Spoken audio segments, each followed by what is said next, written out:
तो आप लोगों को किसी ने रोका थोड़ी था हुक्म कि आप लोग यहाँ पर बढ़िया लड़ाई लड़िए। आप लीडर ने तो वही गो जुकाम सर रजाई ओढ़ने आप कही दी दो कि मारे नहीं निकलना है बारे, है ना हुक्म? हमने तो नहीं कहा था। जुकाम किसको हुआ? नहीं, आप जो कह रहे हो उचित बात कह रहे हो। अगर कांग्रेस पार्टी 2 महीने पहले से अगर मजबूती से चुनाव लड़ती, जैसे आखिरी के 7 दिनों में चुनाव लड़ी, तो निसंदेह कांग्रेस की सरकार दिल्ली में बनती, क्योंकि पब्लिक शीला दीक्षित के मॉडल को याद करती है। इन दोनों से परेशान हो चुकी, दोनों में कोई अंतर नहीं है।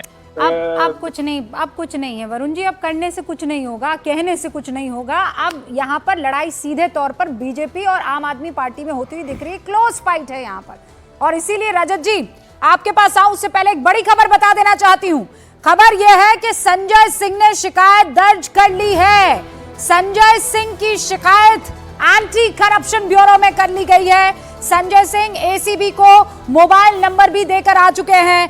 कल 12:09 पर मुकेश अहलावत को यह कॉल आया था। यह लेटर है शिकायत का आपके सामने। मुकेश अहलावत को 15 करोड़ और मंत्री पद का लालच दिया गया है, इस लेटर में लिखा है।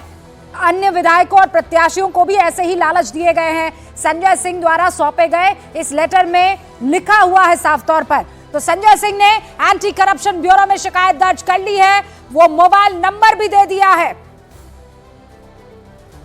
रजत जी, मतलब इस तरीके का चुनाव आज से पहले तक तो कभी देखने को नहीं मिला है। चुनाव के नतीजे आए नहीं है, उससे पहले मेरा आदमी खरीद रहे हैं, मेरे आदमी को फोन आ रहा है, और फोन नंबर जो है वो बताया जा रहा है कि वो हेल्पलाइन नंबर कहीं का निकल रहा है।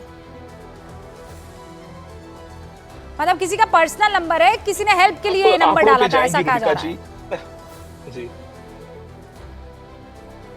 नहीं, देखिए ये जो एग्जिट पोल जो कुछ भी बता रहे हैं, विश्वास करिए या मत करिए, लेकिन जो दुर्गत मची हुई है आम आदमी पार्टी की, उसका मूल कारण ये बिहेवियर है। लगातार आम आदमी पार्टी ये प्रयास करती रही है कि कैसे शूट एंड स्कूट किया जाए, कि गोली मार के भागना, उसको शूट एंड स्कूट बोलते हैं। ये किसी भी एलिगेशन को आखिरी तक पहुंचाते नहीं है। ऐसे ही लगातार इन्होंने दिल्ली की जनता को बरगलाने की कोशिश करी, मुख्य जो एजेंडा थे उससे हटाने की कोशिश करी। उसी कारण से ये चीज उनको आज ये दिन देखने को मिला है।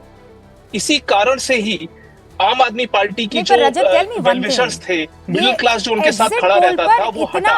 एग्जिट पोल पर इतना यकीन रजत क्यों?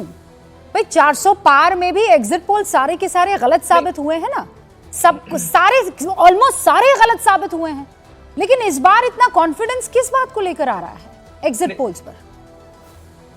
नहीं, कोई देखिए, मैंने सबसे पहले जब बात शुरू करी थी तो मैंने इफ लगा के बोला था कि यदि ये चीज सही है, तो अगर ये सही है तो ये आम आदमी पार्टी का जो पतन हो रहा है उसको मैंने डायग्नोज किया आपके लिए। उसका मुख्य कारण जो मुझे लगता है वो यही लगता है, जो इन्होंने रोज एक नई स्क्रिप्ट लेके बैठ जाते हैं टीवी पे, इनके सारे प्रवक्ता और सारे नेता, उससे दिल्ली की जनता को जो विषय उनकी समस्याएं हैं जिनका हल करना है, उस पर उनका ध्यान जाता नहीं था। और ये पिछले 3-4 सालों से और उग्र रूप से ये ड्रामा एलिमेंट को केंद्र पे ले आए। मुझे ऐसा लगता है कि अगर आज भी केजरीवाल अगर अपने मूल चरित्र पे चले जाएं, जो कि गवर्नेंस का मूल चरित्र था, पॉलिसी सेंट्रिक सॉल्यूशन का मूल चरित्र था, तो आज भी दिल्ली की जनता खड़ी हो सकती है उनके साथ। अब एक सवाल का जवाब दे दीजिए, अगर केजरीवाल की वो राजनीति करने ही नहीं आए थे, कल दिल्ली में सरकार बना लेती है। हाँ, आप तो स्ट्रेटेजिस्ट भी रहे हैं, पॉलिटिकल एडवाइजर भी रहे हैं। अगर सरकार बना लेती है तो फिर क्या रीजन होगा कि केजरीवाल एक बार फिर से आ जाते हैं सत्ता में? तो मैं फिर से बोलूंगा, नहीं मैं कह रहा हूं, मैं फिर से बोलूंगा, वो अगर आएंगे भी दोबारा तो उस प्रचंड बहुमत के साथ तो नहीं आ रहे। अगर उनका ग्राफ नीचे आया है, फिर भी उनको ये नसीहत काम आएगी कि आप ड्रामा से बचिए, आप पॉलिसीज पे ध्यान दीजिए। आपको बधाई के साथ मैं ये कहूंगा कि आप मेरे कॉलेज के भी वो सीनियर आईआईटी खड़गपुर में, मैं उनका जलवा देखा है। हाँ। जब से वो संघर्ष करते हैं आईआईटी की जमीन पर, तब से मैं बोल रहा हूँ उनको, मैं बोल रहा हूँ वो एक टेक्नोक्रेटिक आदमी है, सोल्यूशन ओरिएंटेड आदमी है, लेकिन अब उनको पॉलिटिक्स ज्यादा मजा आने लगी है। अगर आज भी ये सब राजनीति और ये जो हल्की बातें कर रहे हैं उनके प्रवक्ता आज, ये सब छोड़ के अगर कोर पॉलिसीज पे चले जाते हैं तो दिल्ली की जनता वापस आ सकती है उनके पास, बट वो करेंगे नहीं। करना उनको अब राजनीति है, क्योंकि उसी में रजत सेठी जो बातें आपको कह रहे हैं, ये सजेशन आप लेना चाहेंगे गणेश जी? मेरा सीनियर को ये फीडबैक लेना चाहेंगे या नो थैंक यू? देखिए रूबिका जी, बीजेपी और बीजेपी के अंधभक्त समर्थक रोज हमारी पार्टी को, हमारी सरकार को खत्म करके सोते हैं। ये पिछले 12 सालों से यही सपने बुन रहे हैं, यही सपने देख रहे हैं मुंगेरी लाल के हसीन सपनों की तरह कि आम आदमी पार्टी खत्म होगी, केजरीवाल की सरकार चलेगी, केजरीवाल हार गया। अरे 2 दिन खुश रहो, एग्जिट पोल बीजेपी को मुबारक, सरकार हमारी बन रही है, बहुत निश्चित तौर पर एब्सोल्यूट मैंडेट के साथ बन रही है। और मैं कह रहा हूँ कि पिछली बार जितनी सीटें थी उससे ज्यादा सीटों के साथ सरकार बन रही है, क्योंकि दिल्ली के लोगों ने अरविंद केजरीवाल के काम पे वोट करी है। दिल्ली के लोगों के सामने 2 ऑप्शन थे, काम करने वाली पार्टी और गाली गलौज करने वाली पार्टी, गुंडागर्दी करने वाली पार्टी। दिल्ली के लोगों ने काम करने वाली पार्टी को वोट दिया, अरविंद केजरीवाल को वोट दिया, एक ईमानदार सरकार को वोट दिया। गाली गलौज पार्टी को और गुंडागर्दी करने वालों को दिल्ली के लोगों ने रिजेक्ट करा। दिल्ली के लोग बहुत समझदार है, दिल्ली के लोगों को पता है कि दिल्ली का डेवलपमेंट कौन कर सकता है, दिल्ली का विकास किसके साथ है। चुनाव खत्म हो गए धर्मेंद्र जी, क्यों कैंपेनिंग कर रहे हैं? अरे चुनाव खत्म हो गए, लेकिन तुम्हारे जैसे लोगों का दिमाग खोलना भी जरूरी है। चुनाव खत्म हो चुके हैं, जो आपने दिमाग में ताला लगाया हो ना आरएसएस बीजेपी का, इसे खोलना भी जरूरी है। ये आरएसएस बीजेपी का ताला हटाओ, फिर नजर आएगा आपको दिल्ली, फिर आपको मोहल्ला क्लिनिक नजर आएंगे, अस्पताल नजर आएंगे, स्कूल नजर आएंगे, अच्छी सड़कें नजर आएंगी, फ्री बिजली नजर आएगी, फ्री पानी नजर आएगा, महिलाओं को फ्री यात्रा नजर आएगी। गणेंद्र जी, गणेंद्र जी, गणेंद्र जी, जो बीजेपी का चश्मा पहन के, गणेंद्र जी, आप दोनों सुनिए। ओके, ऑल राइट, सुनिए ना, मैं शांति से डिबेट होती है ना तो लोग बड़ा आनंद लेके सुनते हैं, चाय की चुस्कियों के साथ। आप आपस में लड़ेंगे तो पूरा का पूरा टेस्ट जो है वो खराब हो जाएगा। गणेंद्र जी आप सुनिए, रजत जी आप भी रुक जाइए।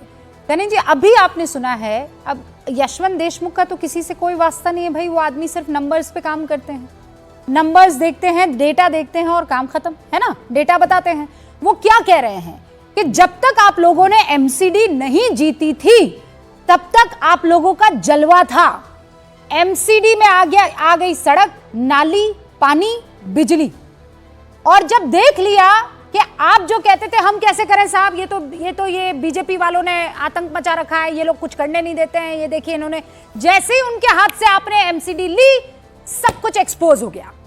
और ये आपकी ताकत की बजाय आपका सबसे खतरनाक, जिसे कहते हैं ना वो गड़बड़ी हो गई। खतरनाक तो क्या मतलब, इतनी गड़बड़ी होगी एमसीडी आपके लिए जीतना कि ये फायदे का नहीं, ये नुकसान का सौदा हुआ।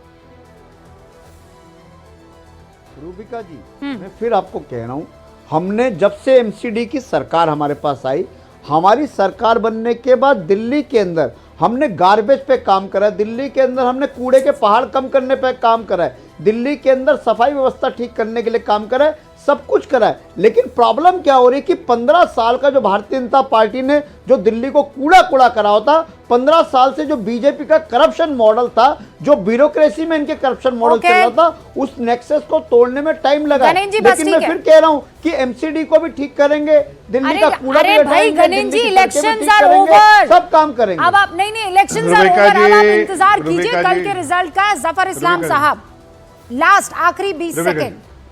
आरोप जो लग रहा है वो छोटे मोटे नहीं है, यू कॉलिंग देम। रूबिका जी, इसमें कोई सच्चाई नहीं है।